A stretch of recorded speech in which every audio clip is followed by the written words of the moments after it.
Welcome to the Ponzi Playbook. Usually Neil and I start out with some banter, but today we actually have a special guest, Elliot Abrams, criminal defense attorney, who is joining us to talk about a real special case. Yes, one that we dug deep to find something really, really interesting. So we're going to bring something fascinating today that should lead to a massive and awesome discussion. And Elliot, this is not exactly a Ponzi scheme, but I think you're going to appreciate it. Yeah, well, I can't wait. Yeah, so welcome. Okay, but before we start, I know this is kind of out of left field, but I created a song today, guys. You created a song today? Yeah. You're a musician? Oh, man. Yeah, and I wanted to see if You're you a guys, podcaster. I mean, well, like, just okay. tell me what you think.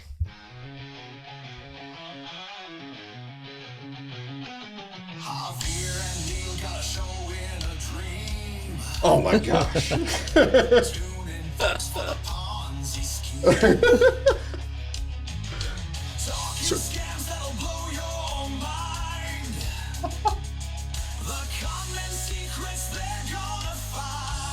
Oh, this is a hit. Yeah. Look at this. All right, that's enough of that. That must have taken you forever. Yeah, it took me a total of 5 seconds, actually. 5 seconds? Yes. Okay, how the hell is that possible? Well, I went to an AI website that creates music for you, and this was my prompt. I kid you not. I host a podcast with Neil. My name's Javier Leyva, and today's guest is Elliot, and we host a podcast called The Ponzi Playbook, and that was it. And it generated multiple songs. Here's another one.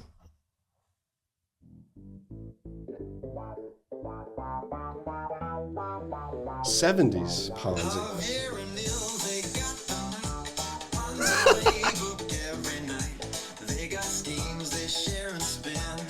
It's accurate.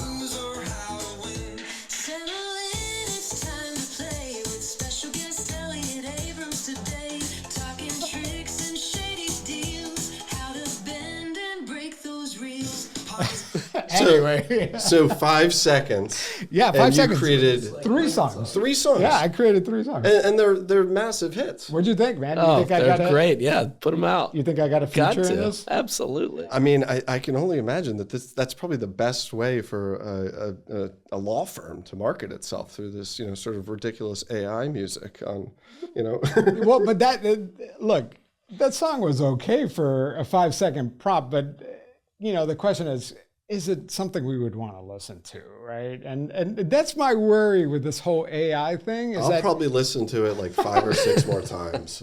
Yeah. But no, I see where you're going. I mean, it's generic. Right. It's gonna, contrived. It's not going to hit the billboard. No, but I could imagine though, if you started digging into AI music, you could start to tweak that and learn the prompts to say, a little longer pause there, hold that out to make a pretty incredible. Yeah, tune. But I mean, right now, I don't want to speak too soon, but right now I think AI art and AI music is kind of garbage. It's like cool, but I don't know if anybody will listen to it. But I wonder if we can make some money doing this. Like, what if we just quit the Ponzi playbook and we just started making a bunch of bad music? If I were going to do this, I would probably have bots. Yeah, and I would have these bots. I'd just pay for these bots, and I'd have them stream the music like endlessly. Yeah, but am I jumping too far there? No. I think that's a fine idea. I mean, but it has to be a worthwhile venture, right? Yeah. Elliot, if you were to guess, I don't know how many downloads or would I need to get in order to make some serious cash? I mean, I know you're not a music business professional. Yeah, I mean, you'd think you could start making some money at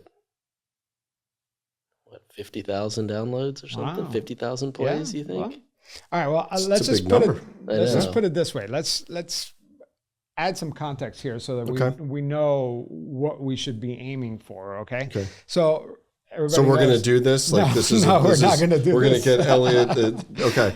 But just to give you an idea, Mariah Carey's "All I Want for Christmas." Everybody knows that song, right? Yeah. It came out like 20 years Heard ago or it too something many like times. that. That song pulls in $2.5 million to $3 million in royalties a year. Okay. And that's just from streaming and maybe other things. I don't know. I don't know if anybody still buys CDs anymore. Right, but that's every single year. That Mariah Carey song is making about $3 million a year. Isn't that crazy? Yeah. And that's just the royalties on these streaming platforms. Yeah. And how much are they paying? How much are they paying per stream? Well, we'll get into that, but I mean, there's definitely some money to be made here. Yeah. So Mariah Carey is, rolling in all this money every year, 2.5-3 million just on streaming royalties. So now we're imagining it's probably pennies, right, for every stream, if that, maybe even a fraction of a penny. So we're talking, tens of millions of downloads, or we're talking tens of millions of streams. Who knows how many? It's a lot. Yeah. Imagine how much money you could make if you had billions of streams, right? And like thousands of songs. So I'm going to read a quote from this guy.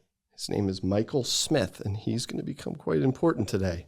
This is what Michael Smith had to say about it. And this is a guy who knows a lot about billions of streams. He said, "I have done nothing to artificially inflate the streams on my 2 albums. I have not done a thing to illegally stream my music." I had to let that grammatical errors remain. "I have not violated the terms of my agreement with you at all, and you have provided no proof either. I have not illegally streamed my music." That's Michael Smith in response to a streaming platform allegation in 2019 that he was falsely streaming his music. What I mean is those billions of downloads weren't real. Those billions of streams were not real. So you're saying that this Michael Smith guy was creating maybe some music? He considers himself an artist? He considers himself an artist. And in this case, he had 2 albums. But, he didn't do anything wrong. He was just streaming this. I mean, he was putting this out there and people were streaming it. Do you own any Michael Smith LPs on vinyl or? I'm not a Michael Smith aficionado. Yeah, not yet. Maybe after this. I know. I'm gonna have to go on. He has a very generic name. Yeah, he does. And maybe that was his challenge. He sounds pretty defensive about this, and I mean, maybe he has a point. I mean, the question is inherently, is AI music original work? I mean, I don't know. Like, maybe what's he so upset about? Why is he being so defensive here? Yeah, I mean, he's saying I didn't artificially inflate anything on the basis of they're saying, well, you created AI generated music. This is what this music streaming platform is claiming. You have done this. And then they're also pointing to the fact that not just that he's created AI music, not human created music, but he's also using non-humans to listen or to stream his music. So it's an entire nothing's real. Nothing's real. It's just a mechanism in which he could draw royalty payments by tricking the system. So I heard about a band. It was some cult followed band that had had a track on their album that was silence. Oh. And then they got their followers to just put it on repeat. You should look it up. I wonder what happened to them. It kind of reminds me of the guy that shot video of his fireplace for like an hour and put it on YouTube. Right. I mean, he's crushing it now. Yeah. But he and Mariah Carey there. Yeah, but that guy that recorded silence, I mean, was he doing it for art or was he doing it? No, I think it was literally it was early in the Spotify days, but but is there a difference, I guess, if his fans actually turned it on? Yeah. And how do you determine what is a human listener, right? I mean, there's a certain element to that. And well, you listen to Michael Smith songs and they're so terrible that they can't really, that must be their claim. No one would listen. They're so horrible. But do you guys remember in Breaking Bad when Walt had so much cash and he needed Saul Goodman to launder his money? So he set up bots to, do you remember this? I don't. Walter Jr. set up a GoFundMe type page, for his dad who had cancer. And Saul Goodman set up bots to donate small amounts of cash into his father's GoFundMe. So I mean, let's face it, this is everywhere, right? Yeah. Think about all of those fake Amazon reviews. Think about all of the call centers that'll, send out text messages. I mean, fake is a part of the whole marketing machine, right? It's everywhere. And the larger corporations are typically the victims of it because they're the platforms through which the marketplace is happening. And then people figure out how to game the system. Here's an individual. Why don't we talk a little bit? Yeah, who is this Michael Smith guy? Because you can try to Google that name, and I promise you nothing will come up. It was really hard, actually, to do research on this guy because he has such a generic name. I did hear somewhere that Michael Smith is some kind of musician, although I was never able to find any actual music that he created. But Michael Smith, he's a 52-year-old resident of Cornelius, North Carolina, so not very far from here. And he was charged with orchestrating this music streaming fraud that generated, get this, Mariah Carey money, all right? Yeah. $10 million in illicit royalties. That's like 4 years of Mariah Carey. yeah. So between 2017 and 2024, Michael Smith is accused of creating hundreds of thousands of these streaming songs using AI. And then he had these bots that would stream these songs to generate the income. And I mean, billions of times. I'm talking about like these bots were just like cycling through these songs on Spotify, Apple Music, Amazon Music, YouTube Music, you name it. This guy, he put those bots to work.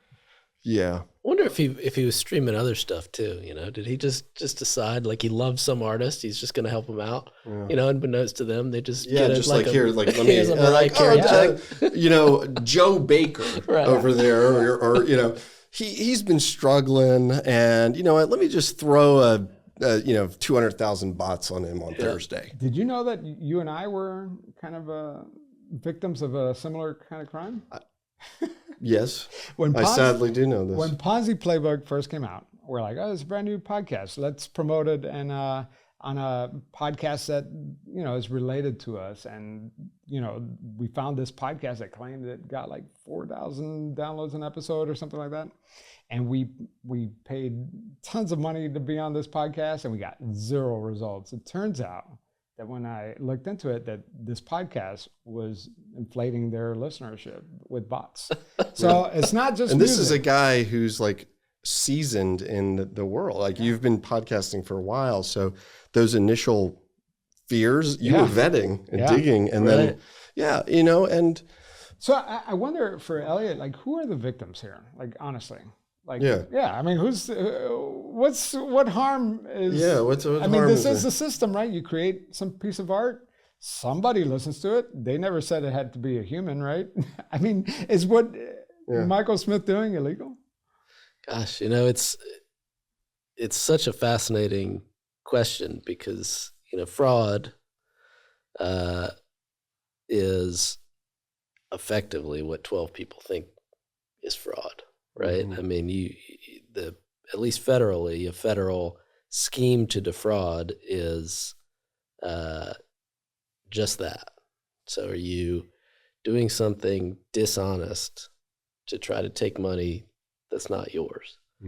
It's incredibly broad, and it has to be, right? Because the whole notion of fraud is some ingenious way to steal something. But here, I mean, I guess it usually, and I think you've got to have an actual false representation at some point that's designed to get around a barrier to actually getting paid. And so, did he sign something with Spotify saying, as an artist, I won't do this? What was in that fine print in that terms and condition, right? Yeah, and the years you mentioned, I mean, this purported scheme began, what was it, 2017?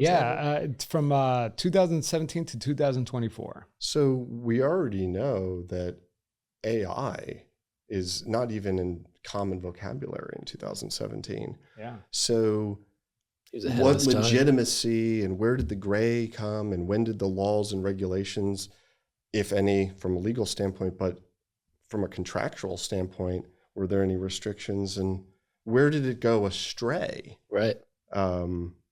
So really quickly, let's just hit what the heck happened here. Like, there was an indictment, okay?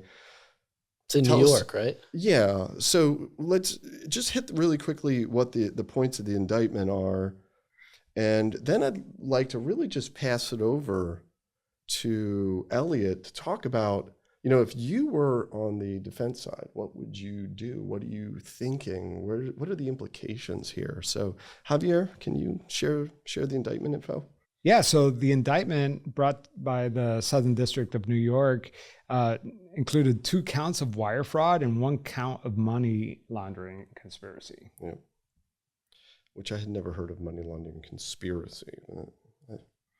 Yeah, and they allege that the victims here are the streaming platforms. Not only that, but Performance Rights Organization and the Mechanical Licensing Collective, which I've never heard of. I had to look that up, and apparently it's for streaming platforms to get access to large catalogs of music. That's what they oversee. But to me, I think the real victims are the other artists, right? Yeah. Because I've always wondered about this, and I mean, that's a whole other topic, but how do artists make money, right? And so we're not buying CDs anymore. So they're relying a lot on these streamers I imagine there's a pot of money, and this Michael Smith guy is taking a big chunk of that. Yeah. Him and Mariah Carey. Yeah. I mean, yeah, exactly. And it's so unfair because they keep pushing Mariah out there. But when you get down to it, that's right. It's a pie. Right. So it's not an infinite amount. It doesn't generate itself. The money is coming from subscriptions and advertise, whatever it might be, that's funneling in. It becomes a portion of that, and then it's allocated. So this isn't a huge indictment. I mean, it's at 3 counts. He's facing time. It's brought by the DOJ. The FBI was involved. $10 million is nothing to sneeze at. Nothing to sneeze at. No, I mean, and these, wire fraud's a max of 20 years. So it's got two counts of that. But anyway, looking at this, he goes to jail for a couple of years. I mean, something like that is where my head goes. But does he even belong in jail? What the heck is going on here, Elliot? Can you help this very complicated legal case clarify it for our listeners a little bit? Yeah, how would you represent? I can try. I mean, I think the point you made about when this occurred, what do we say, 2017 to 2019? Yeah. It's sort of a very technical question of was he not allowed to do this, right? I mean, you could imagine, what is I expect and hope that at least now they've got terms of service and other things that say if you're going to make money on our platform, you're not going to just buy a bunch of bots and listen to your own music and make some certification that you won't do that. But in 2017, 2018, 2019, I think it'd be really important to dive into that question because so much of what people do in the world is try to figure out a way to find a loophole and make money with that. I mean, it doesn't seem like there's anything pro-social about putting out bad music and then using bots to stream it. So, to the extent that there is a pie and you're just taking a share you haven't earned, that sounds wrong. But, there's also nothing inherently harmful at face value about creating bad music with AI and then streaming it through bots. I mean, it's literally harming. It sounds like maybe at the time that was a loophole, right? Right.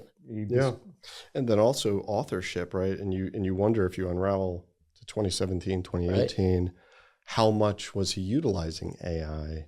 AI hadn't advanced. It's been a significant advancement that we've seen in the last 2 years. He had long prompts, really long prompts. Yeah, really long prompts. He still had to hit a symbol every now and again. Well, and then also, I mean, we haven't even listened. There must have been thousands of songs, right? So how different were these songs? Did the prompt change by one word just to randomly generate? Like, how different were these songs? At the end of the day, I mean, my thing with Michael Smith is that, maybe he found the loophole. But I don't think there's any art here. But that's the question, right? Like, is there any art or ownership in prompts making or prompt writing? That's a big question. That's a big question. What is art? Right. You know, like it's a philosophical question. And I mean, who knows? Maybe there's some bangers in here. Yeah, we probably do need to listen to it. You know what? The law of probability. I bet there are some. We're going to share for our listeners. We're going to find some of this, which is obviously been all taken down, but we're going to find it. Yeah. Because that's what we do. Yeah. But why find it when we could just make our own? Yeah. Actually, we could probably put the prompt, create some old song that Michael Smith prompted. In the style of Michael Smith. Wouldn't it be a great irony if he just starts raking it in now? Exactly. Yeah. But I mean, I'm sure you get these sort of vigilantes out there who are like, also like, well, what is human and what is, you know, he's also playing this gray area. I think there's the piece about what is the creation of the art and the legitimacy of that. And then on the other side, the intentional creation of a system to artificially inflate streams. Yep. And that's a whole nother road, right? Because that's like, okay, you're not allowed to do that. Like, or are you? Was it in the contract? There's all this strange stuff. They're two kind of gray areas. Well, you know, this is it kind of comes down to, you know, absent the pie problem, right? If you had to pay for every stream, you can imagine a different subscription where the more you listen to, the more you pay, and then you don't have the pie problem. Yeah. Right. Then the harm is, you know.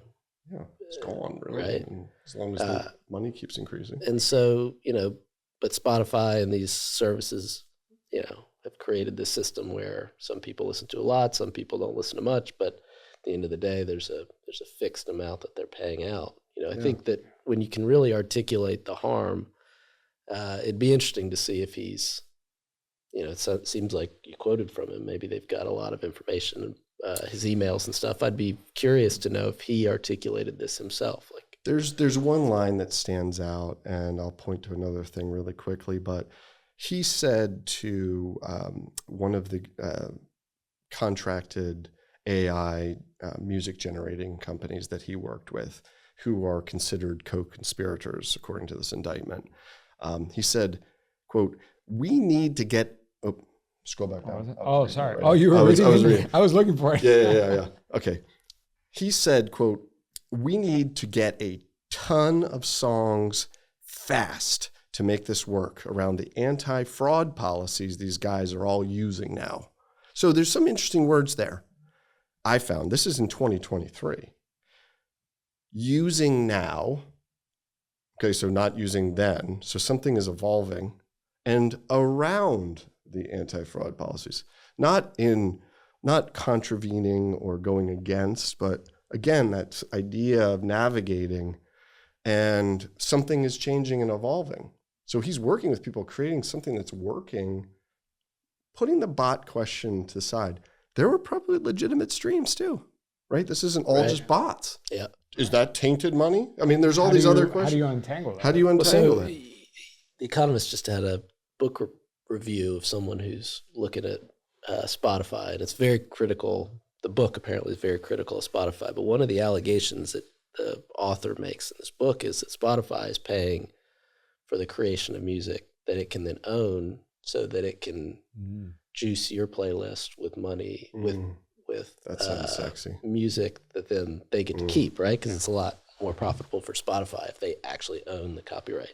That's interesting. So they got to be careful. You know, they're writing these same policies, but they're also writing them so that they can pocket as much money as possible, which apparently includes them. Sounds like a class action lawsuit, right? So, and really, it sounds like the victims are the artists who really deep down. Like, if you get to the crux of it, right? Is those who are genuinely creating, whether they're using AI to a certain degree or not, but the artistic element is strong, right? It's truly about the art. But that's a really hard thing to get to. I don't think we were going to have a criminal case based on your, this isn't enough. This is, I really meant everything that you feel when you listen to these 10,000 songs. Yeah. But, you know, the U.S. Copyright Office weighed in on this in terms of, is AI art? What did they say? And they said AI only works do not qualify for protection. So you cannot create my little Ponzi playbook intro theme song that I just created in 5 seconds. I can't protect that. So then I asked the U.S. Copyright Office. I had a prompt. To what degree is my prompt human creation, and how much percentage? Maybe the prompt to get the knowledge to create that prompt is harder to acquire than the writing of the prompt, right? Right. So that's your authorship right there. Yeah. Right? It's so gray. I can only imagine the headache that they're having right now. But I just wonder, how is Michael covering his tracks? I was trying to come up with a pun. Michael Smith. I love you. We're really bad with the puns. I love you. Yeah. I love it. Yeah. I love you. But how did this come to a head? Actually, you know what? We should talk about that after the break. After the break. So our banter aside, we love to chat. I want to get into the nitty gritty of what it's like in this case. If you were the criminal defense attorney, Michael Smith has hired you. What are you thinking? What are you going to do? What type of legal issues are coming to mind? Yeah. So one of the things that, I've skimmed the indictment. And I didn't see, it may be in there. It's a long kind of speaking indictment, but where is the lie that he specifically told? Right? Because to commit fraud is not just to do something that people don't like or doesn't seem fair. It's to, fraud is just a theft through words, right? I lied to you to get you to give me the money that you wouldn't have given me if I didn't lie to you. So where's the lie? That's always really the fundamental question of, did they even plausibly commit fraud? Mm-hmm. And then if they told a lie, then the question is, did they tell it with intent to defraud? You don't intend to defraud if, for example, you didn't know you were lying, right? Saying something that's untrue that you believe to be true is not. So you need to look specifically at what he said to whomever it is that paid him that wasn't true, not just after the fact, right? Mm-hmm. But during the scheme. And then there's a fascinating issue about, and there's differences around the country about this, but does the same person that you got money from have to be the person that you lied to? So if I lied to, there's a great case involving, I wish I could remember the school, but some school was lying to U.S. News and World Report to juice its rankings. And the dean was convicted of fraud, and the victims ultimately were the students. And there was this really interesting debate about that issue. So the analogy here, the students are the listeners, right? Like the people consuming the music. And they're just paying a fixed fee, and they have an infinite access to that. They could listen from the month's beginning of payment nonstop to the end. That's the full amount of time that they could listen to music, right? For that contractual period. What the heck do they care? The people with the money is a separate issue. Right. It lives in its own bucket. It may have to be the artists, right? The other artists. Because of the pie. You're taking a share that doesn't belong to you through some misrepresentation, but you've not lied to the other artists. Right. So, depending on where you are, and if you have to lie to the person you steal from to have it be fraud or not is an important question. And then, did you actually lie, or did they just have terms of service that didn't actually prevent this? So I think looking at those two things would be at least a starting place.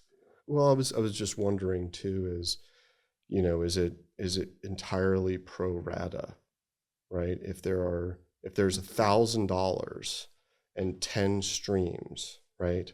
Everybody gets $100. Is that how it works? Or is it a set pool, of money?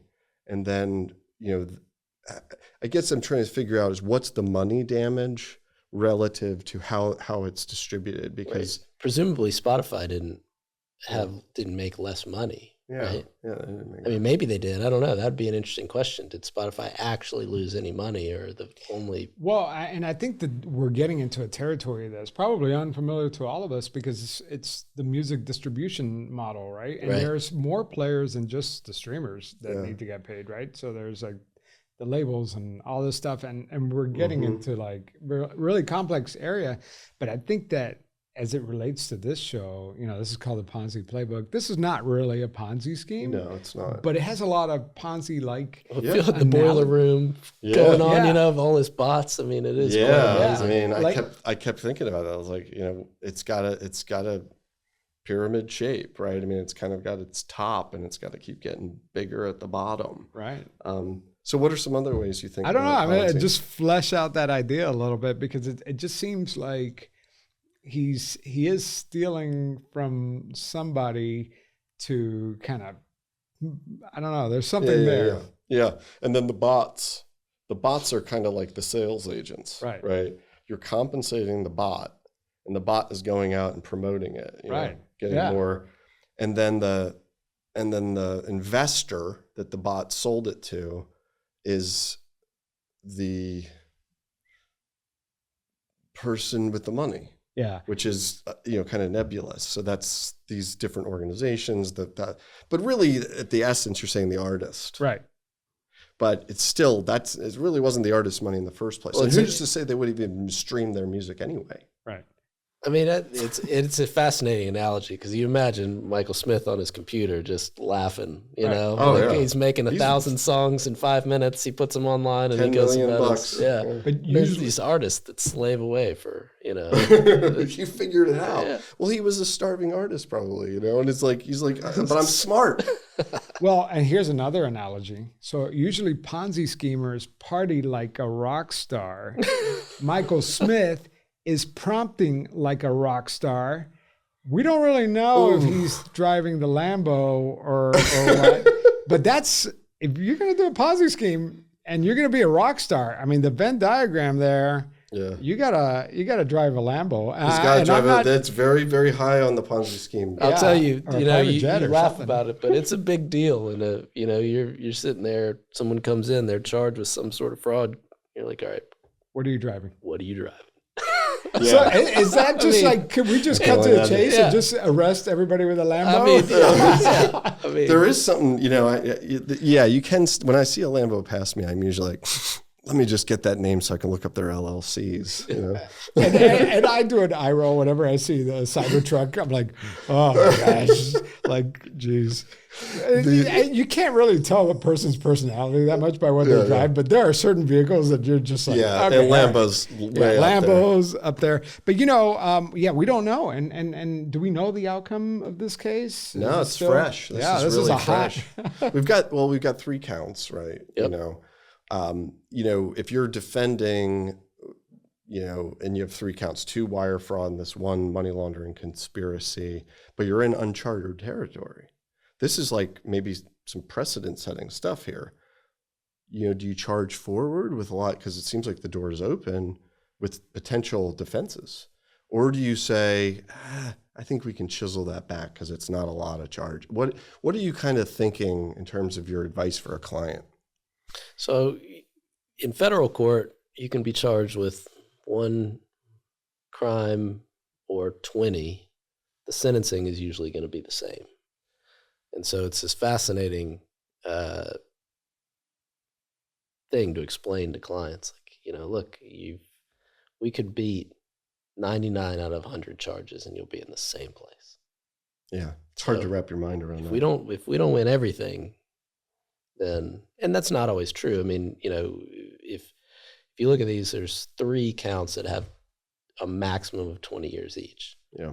Well, if one of them had like a 6-month maximum, you beat everything else and just have that'd make a real difference. But if you beat 2 of the 3, well, great, we're going to not serve more than 20 years. I mean, so you got the number of charges can add complexity to defending the case, but at the end of the day, it's sort of an all or nothing proposition. And it seems like it is here, right? It's either you were stealing, you knew you were stealing, and you lied in order to do it, or they didn't have terms of service that prohibited this, and you got away with something that seems untoward, but they should have had better terms of service. I mean, that's how you end this episode, because I mean, it really is left up to the courts, and it would be really interesting. We should follow up on this. I think we should, and just to see what kind of what precedent is established, or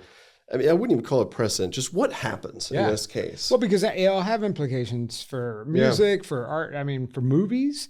I mean, there are AI software. Well, I mean, what if we had a room full of people and we paid them to actually listen to it? Right. Not bots, but real people. Now we paid them. Right. I mean, how does all this, and where is the line between just violating terms of service and committing fraud? That is a great question, because there are folks who get paid to purchase Amazon items and write reviews. They are real people who purchase the items. They are then paid back in full for the purchase and then compensated. They're called influencers. Influencers, right? But like they're literally going out and buying, some broom, right? And it's like then they write a positive review, or they just write the truth, but they're getting incentivized. The whole thing is, Elliot, and I hate to tell you this, but all of our listeners at the Ponzi Playbook are bots. We have. I mean, I think there's 2 listeners. Yeah. But I mean, we listen. Yeah. I don't listen. So, unfortunately, all of this was really just for We'll have to be really careful. I don't want to offend any bots out there. Yeah. Oh, but yeah. Man, thank you so much for being our first in-person guest on the show. I mean, we've had guests before, but we've never done this before. If I'm facing some charges, I'm calling this guy. Definitely. So thank you so much. Absolutely. And Neil, can you maybe leave us with some words of wisdom? I'd say that whatever you do, don't start a Ponzi scheme.